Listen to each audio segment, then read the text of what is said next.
The Dragon Ball Z movies are packed full of villains that have the power to destroy the whole Earth and maybe even the universe. They are some of the most dangerous and most powerful villains, more powerful than anyone else, maybe even in the anime's history. And yet, the Z Fighters, they always win, somehow, some way. Now, after hearing Wrath of the Dragon probably 15, 16 times, because my son has it on a DVD that he was rewatching over and over and over and over in the van, I thought to myself, man, the way they defeat this guy is just too simple. The way they find the weakness and they shout it out and they're like, oh, wow, this is how he...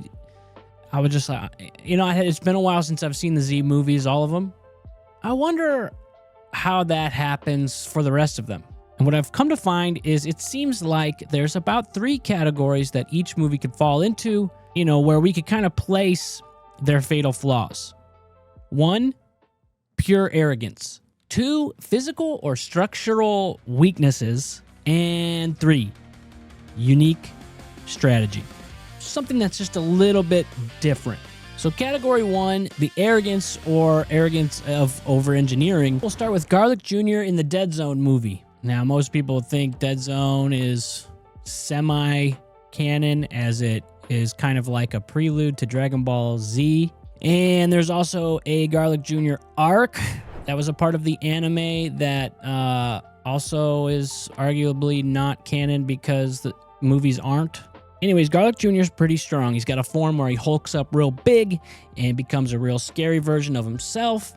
He can overwhelm Goku. He could overwhelm Piccolo. And it seemed like all hope was lost because he has this amazing power, right? He can open up a vortex portal to what is known as the Dead Zone, where you can get trapped in there forever and ever and ever and ever.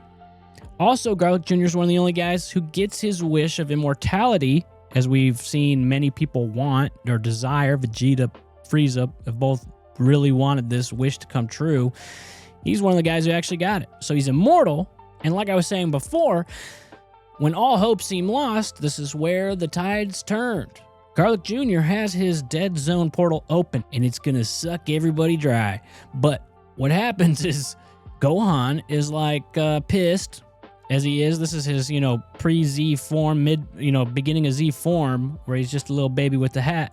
And he does his thing where he gets super angry, slams Garlic Jr. into the Dead Zone, and traps him in his own zone forever and ever, and he's eternal. And, I mean, that was that. What is this? You gonna stand there or you gonna fight?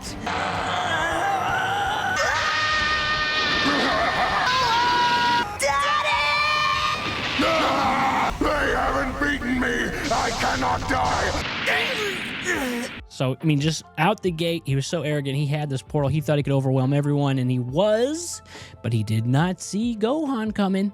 And this kind of just echoes the show. Where the movies aren't canon, we kind of just get echoes of elements that we loved from the show, that we thought were entertaining, that we thought were fun, just kind of expressed in almost what is like what-if scenarios. It was what we can look at the movies like, or they're kind of like what-if scenarios. Anyway, so that was Garlic Jr.'s big failure. He was an arrogant a-hole, and he got knocked into his own dead zone. Then we got Dr. Wheelo from The World's Strongest. This movie is actually one that I don't even remember ever seeing prior to looking all this up and doing some research, right? So this movie was new to me, so that's always fun. You know, you find an old piece of Dragon Ball content you've never seen. It's entertaining, and it was. And Dr. Wheelo was a very strong villain. He's a cyborg, very strong one. He's indestructible. He's very smart. He was resistant to a combined Kamehameha.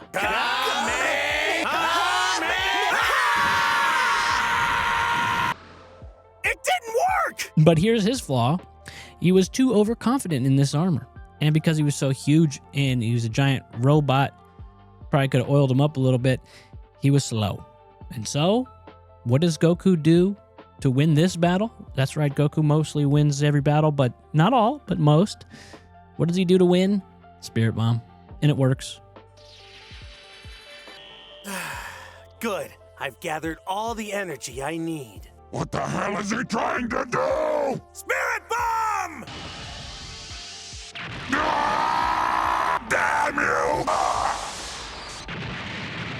And that's that. Not strong enough to fight the spirit bomb, are you, Dr. Wheelo? So pretty much that's that. I mean, his weakness was he wasn't strong enough, and he thought he was. So then that brings us to Turles in the Tree of Might movie. Also kind of a fun movie. We get this dude who's a Saiyan, and he kind of looks like Goku, and Gohan's like, is that my dad? And he gets a ton of power from this tree that he planted on Earth, you know, so much so that he could break a spirit bomb. He's that strong, right?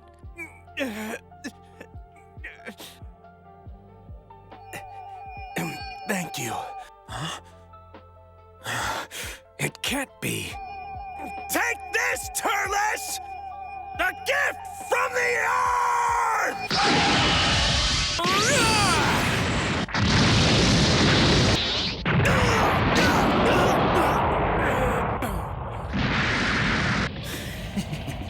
So the way Goku beat Dr. Wheelo is not going to work this time. The spirit bomb didn't work. But his downfall was he's dependent on this tree and this fruit for him to even be strong in the first place. That's what keeps him going. Watch this. Goku, after spirit bomb attempt doesn't work, he just notices that he can harness some energy from this tree, and he makes a even better spirit bomb. This time with the energy from the tree, blowing up Turles the tree and saving the world. Goku wins again. What is that? It's warm, like the rays of the sun.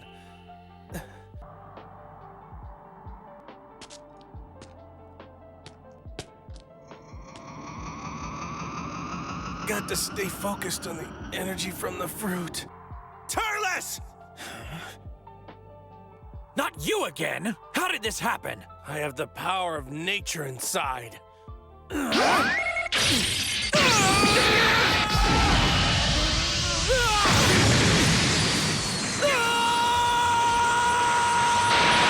mean, and that's it. That's literally all that happens in that movie. Yeah, so that was his arrogance, right? Coming out full force. Turles relied too much on that tree. If only he would use those power-ups to actually train. He just got weak because he relied on the fruit and was a weak bitch on the inside. Excuse me. All right, so that gives us to category 2. The structural Achilles heels, you know, the mundane weaknesses.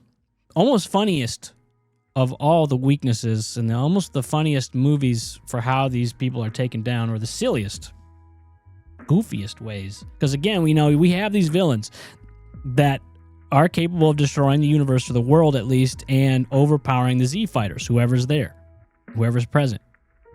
In this case, we'll start with Lord Slug from the movie Lord Slug. Now, he's very strong. He's a Namekian. He's a super Namekian. He can regenerate like every other Namekian can. He's he's durable, right? But he's got a weakness that we find out in this movie every Namekian has apparently. Loud, high-pitched sounds hurt their ears. Piccolo knows this. He's a Namekian.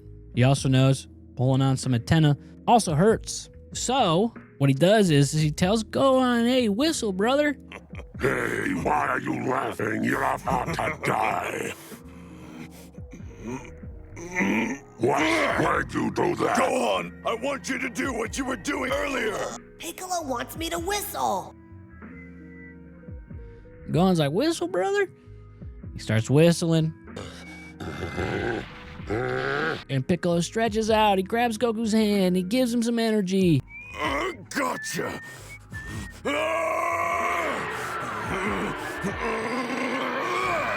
And so now Goku can fight. And what does Goku do with the energy? Well, first, as the new Gokalo, they kind of like hint that Piccolo is actually inside of him, not just giving him energy. He does one of those headbutt through the chest type maneuvers, blasts that hole through him.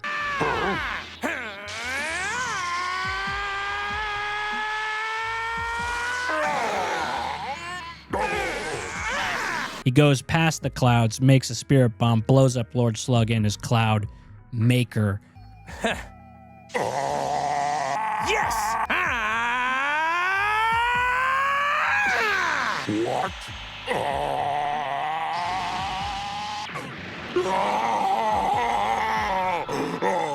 And that was that. But he was ultimately brought down by Gohan whistling. So anyone could have defeated this guy if they just all whistled at the beginning of this fight. Nobody thought about that, but that's how it worked. All right, so that brings us to Bio Broly in the movie Bio Broly. This is a big, goopy version of Broly. He's nasty, disgusting. He's basically an android. He can regenerate. He's strong as hell. He's pretty much immune to every attack that they throw at him. The whole runtime is nothing, and the weakness and the resolve happens close to the end. But here's what they find out. A little bit of water goes a long way with Bio Broly because they sprinkle some on the guy and he turns to stone. So yeah, actually what they do is they do a 3-way on the ocean, blowing up these tanks, getting Broly all wet, and then they turn to stone, and Goten and Trunks do another Kamehameha on him. Trunks loves that move, and shatter him into bits. That stuff turns to rock when it hits seawater. If only we knew that sooner.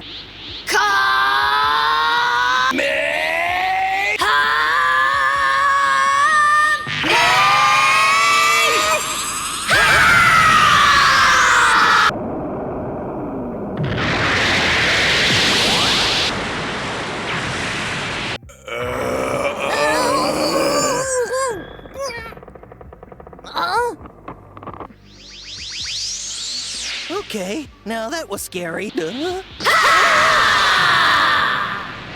That's it for him, and not a second too soon. Yep.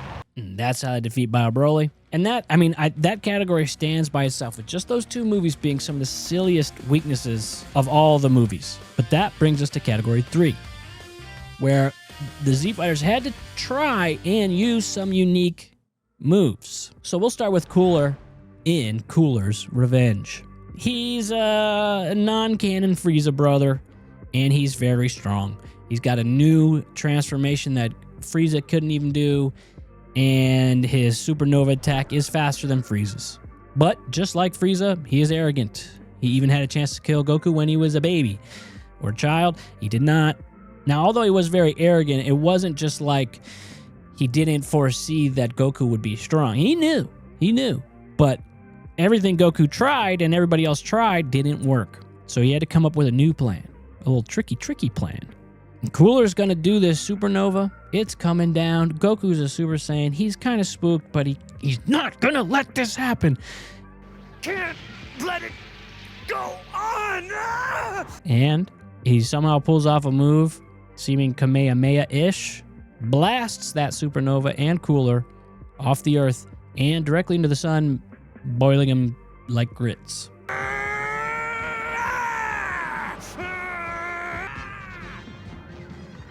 No, it can't be! Blast that Saiyan! This beam can't hold me forever! Curse that Saiyan monkey! Why wasn't he destroyed with the rest of them?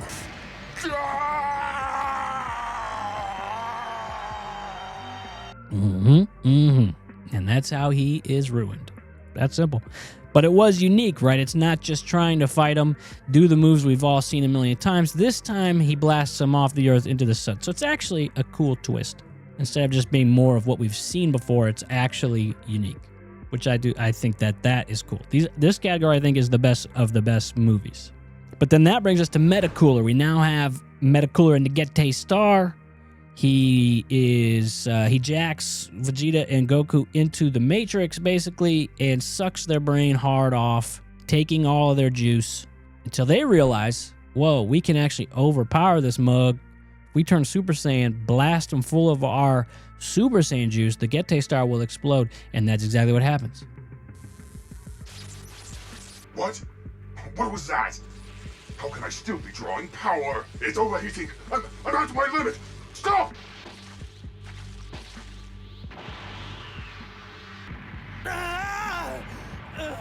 It would seem I underestimated the amount of energy these Super Saiyans were capable of. I've heard enough from you!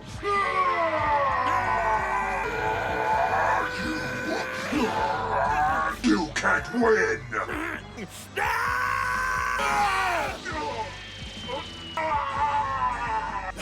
last time you'll underestimate a Saiyan.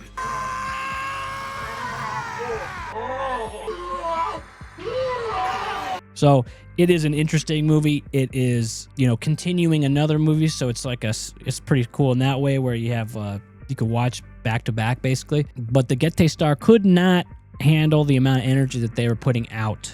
So Goku and Vegeta flooded and they caused the system to crash and then proceed blowing everything up and winning, saving the day, baby. Overloading the system was the unique part of that strat. I mean, we've never seen a Gete Star before. So, we had no need for this maneuver or in the future, but it still was an interesting thing. It wasn't just like, we're so strong, we're going to Spirit Bomb them again. Or maybe Vegeta's in this movie, so maybe he'll Final Flash them or whatever, Big Bang Attack. That's not the direction they took. These guys are going to be jacked into the Matrix, and they're going to be seemingly powerless, and everyone else is going to be falling. So they just power up all their juice and juice them up hard. Then we move on to Super Android 13 from the movie Super Android 13. Now this guy is massive. He's an android. He's durable. He's blue. He's strong. He's got an advanced design from the other androids. And the androids know everything about the Z-Fighters because Gero followed them around forever and have this database of everything that they could do, every move they could do. So they have to think of something new. So Goku tries the unthinkable. And this, I think probably is one of the most unique things on this list. His weakness is just, being overpowered by the Z-Fighters. So it's not like a silly thing. But being overpowered by Goku in this case wasn't happening until Goku charges up a Spirit Bomb. Now, that's not that simple. He doesn't just defeat him with a Spirit Bomb. Goku fuses with the Spirit Bomb, becomes one. And now he's the Gokirit Bomb. And he kind of like comes in there and overwhelms the android with the Goku Bomb and boils him, turning him into dust, and saves the day. And that's how he does it.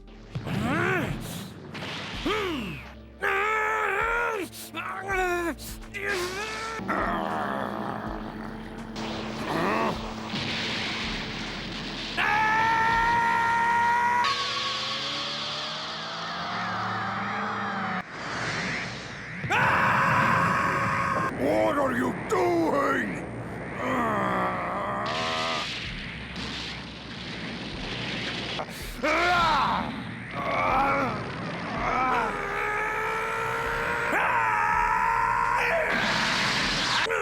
You must die!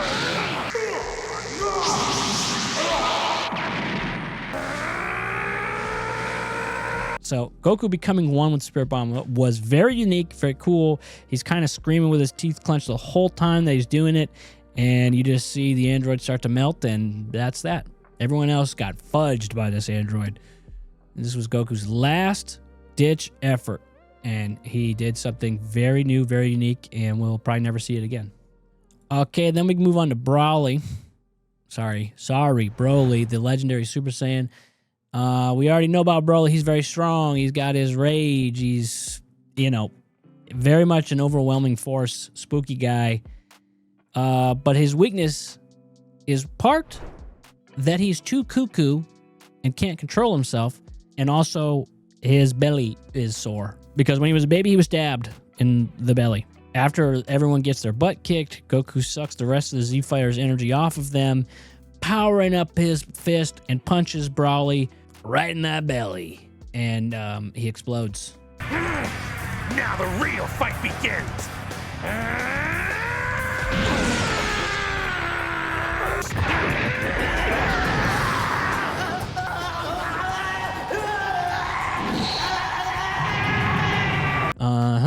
But that's how they won. Anyways, then we have Bojack from Bojack Unbound. Bojack is very strong. He can manipulate energy, and he's got a big crew that are also very strong. Now, he was also very arrogant. He underestimated his opponents and very cruel. And this time, finally, we're up against Gohan. Gohan is fighting this dude. Gohan is in his Cell Super Saiyan 2 level form and look, except he's wearing a Goku-like gi instead of the Piccolo outfit. And he's pissed at his cruelty. He rages out, gives him the old Super Saiyan 2 Kamehameha. It looks very much the same as it did from the Cell Saga, but he wipes out his whole crew, and he wipes out Bojack too, and he powers down. It's very reminiscent of the Cell Saga, except he's wearing this orange and blue gi thing. I will kill you!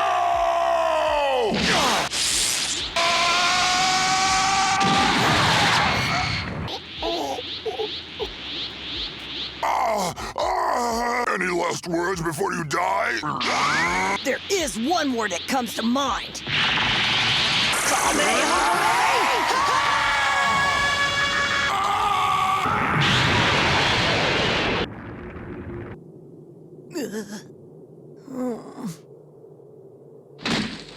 It's cool to see that Gohan wins, and although it's not necessarily unique at this point, it's unique that Gohan is the one who wins the fight. So yeah, we've seen Saiyans get pissed, rage out, and defeat people, but in this case, it's unique because Gohan's other shirt, wearing a different shirt. I don't know what I was thinking. Maybe we can move this to the other category. Anyways, let's just move on. We got Janemba from Fusion Reborn. Now, this movie's one of the most unique in general movies. It's very cool looking. The art style's different at times. We have Goku and Vegeta fighting the Janemba guy, and we got Gotenks fighting Hitler. That's true. It's a real thing. They call him the Dictator, but he's very clearly Hitler, right? He's got his own Nazi army and everything. So technically, there's two villains in this movie. Gogeta fights Janemba, he can basically warp reality in this jelly bean-looking lair. Practically unmatched. He can regenerate, and what we come to find is, in this case, he supposedly has no weakness. He is pure evil like we've never seen before. So Goku and Vegeta decide to fuse, and they become Gogeta. They do the Spirit Breaker or Soul Punisher, whatever you want to call it. This cool ball of good energy, they turn it into dust, and they throw it in Janemba. Janemba melts and becomes what he was, which is actually just a little teen guy from the Hell area. Now, it's very cool looking.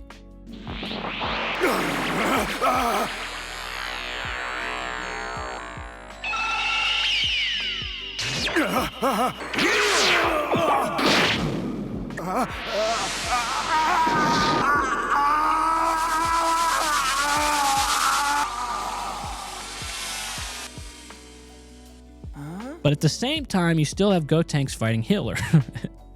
And Gotenks finally destroys Hitler and the Nazis by doing his ghost attack, blowing them all up. Kamikaze ghost attack! Line up! Ghost attack!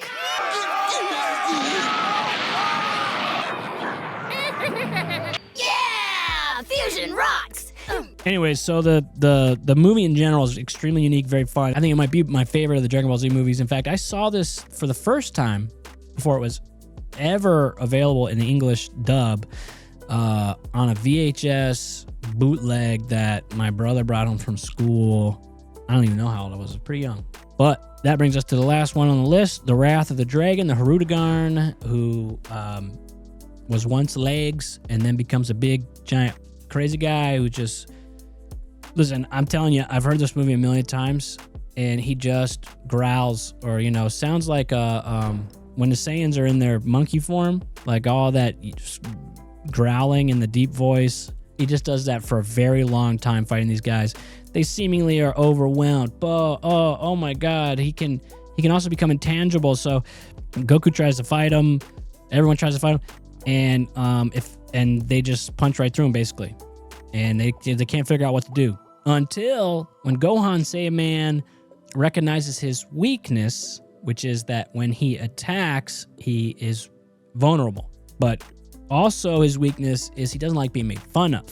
So it's kind of a combination of both. Arrogant manufacturer error, no warranty on this guy. and a unique win because we now have Super Saiyan 3 Goku, who does a move that we actually haven't seen in the show, which is his Dragon Fist, which in this dub, he says Dragon Fire for some reason. No one gave that voice actor the right memo on that, but he baits him by making fun of him, Dragon Fists him as hard as he possibly can, and saves the day. Intense emotions drain its energy. I'm still standing! Dragon Fire!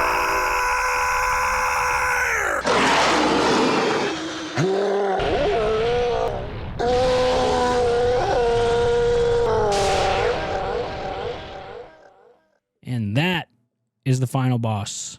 So anyways, when we pull all these movies together, it becomes clear. The villains themselves from these movies are rarely defeated because they're just not quite strong enough. Usually, it starts off as they're stronger than all of the heroes combined and everyone's getting their butt whooped. The downfall is that there's some psychological issue, some arrogant issue, or some ironic structural vulnerability that they take advantage of. But the Z fighters always win because they can adapt to any situation ever, and especially if they have Goku, they're gonna win the fight. Goku is basically eternal himself. He always comes back no matter what. I don't even know what to tell you about that. But think about this. What is worse? Being defeated by being weak to water, or being defeated because you're weak to whistles?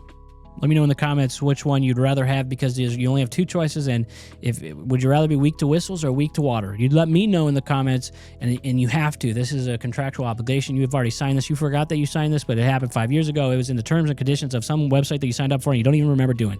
So thank you for listening to me ramble about these things. I hope that you do subscribe. Press a like. Press Bazinga, the new Bazinga button down there. You probably haven't seen it yet, but it's down there. Send this to everyone you know, especially your grandmother, who loves Dragon Ball Z. They all do. They just won't tell you. In fact, they'll act confused, but they really do love Dragon Ball Z. I promise. They will be adamant that they don't, or maybe even that they know what you're talking about. But I promise you, it's a secret. Every grandma loves Dragon Ball Z. Goodbye. Brian the Boy.